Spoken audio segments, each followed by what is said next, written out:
How does that kind of affect the way that you have to change your scheme and kind of maybe evolve as the passing game evolves as well? We're still looking at all that stuff, the things we did last year, and we're always looking to evolve and get into the scheme part of it. But, when you add a piece like this, it gives us a little bit, maybe adds a couple of things that maybe we didn't do last year that we possibly can do. So, whether it be scheme or player, you add a heck of a player like this, and, maybe it allows you to do some more things.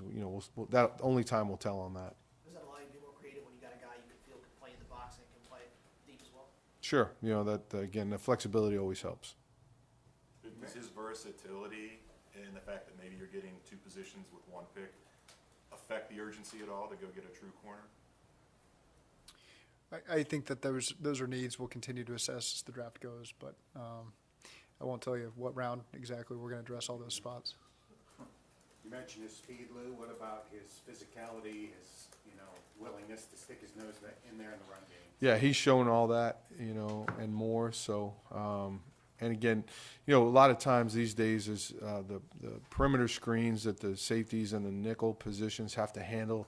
He's really shown a great knack of getting those guys, beating blocks and getting guys on the ground. So it's not just always fitting in the A or the B gap with the safeties.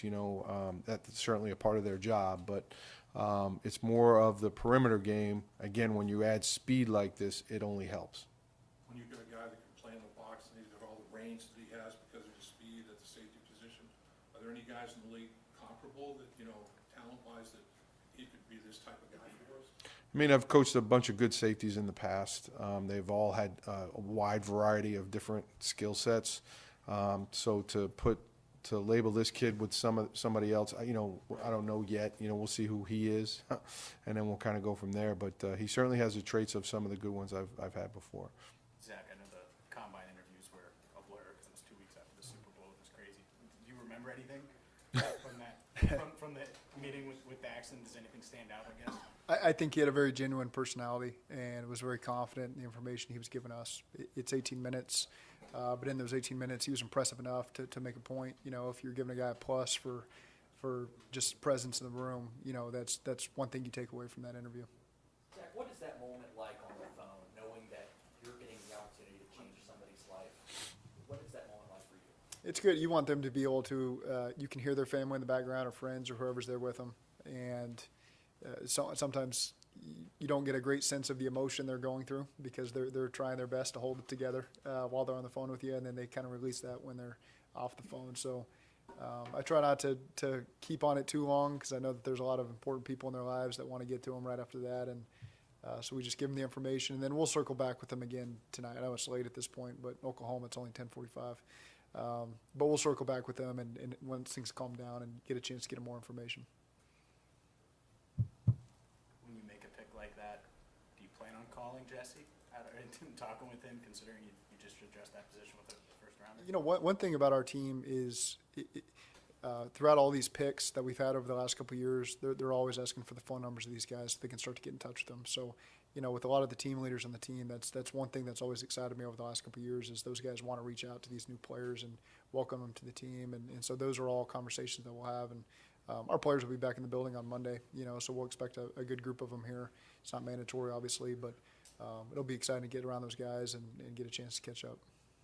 At this point, with this addition, your safety group, it's going to be, I don't know how many around the league are better.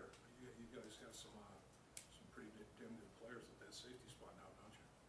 As a group? Yeah, we feel like it. Yeah, for sure. And then we did coming into it, and then again, you add another great piece like this. So, it's a premium position these days with the way the offenses throw the ball around these days. The more DBs you have, the better. And this, again, I'll say it again, his versatility and flexibility, Dax that is, just creates more potential good matchups for us.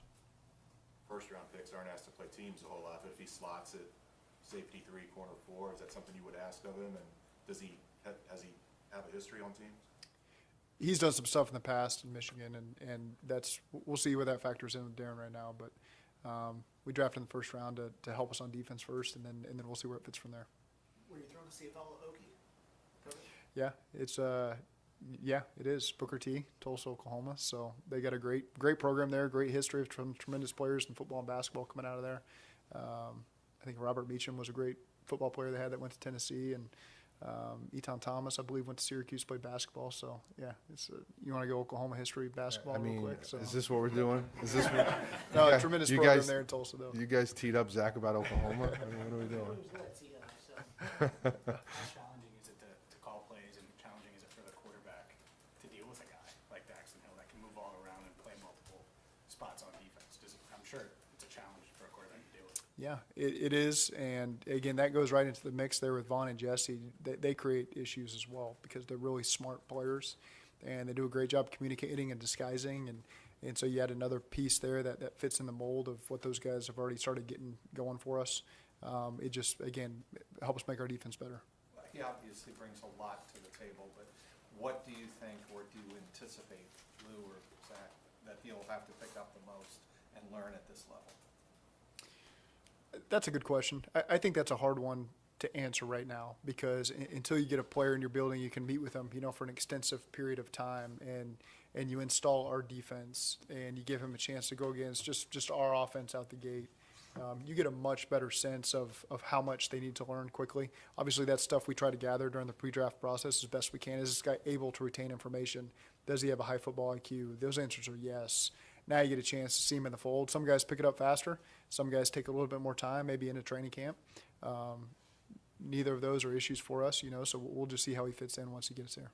How many different places did Michigan utilize him in tape? When you looked at Michigan State, did you transpose that to your scheme and say, man, this is a perfect fit? Or are you going to try to do more things than they used him with in Michigan? Yeah, I think, Zach, as Zach just said, we'll kind of see where he's at when we get him, but they did move him around a bunch, which is great to see. You're always wanting to see evidence on tape of what the player can do. Right. And, from nickel to, safety and as I mentioned, as a blitzer and covering tight ends and running backs and all those things. So all that's on tape for us, which was great to see. And then, we can always build from there, which is even better. Everyone good? Zach, just to circle back real quick, talking about Jackson Carmen, was the team aware of any sexual assault allegations involving Jackson pre-draft? I don't have any comment on that. Thank you. Thank you. Thanks, Zach. Thanks, Sid.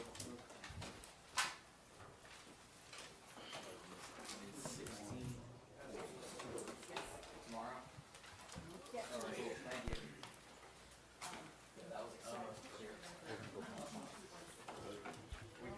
Okay, thank you. Anything else can stay here. You may have to then reemphasize an email address.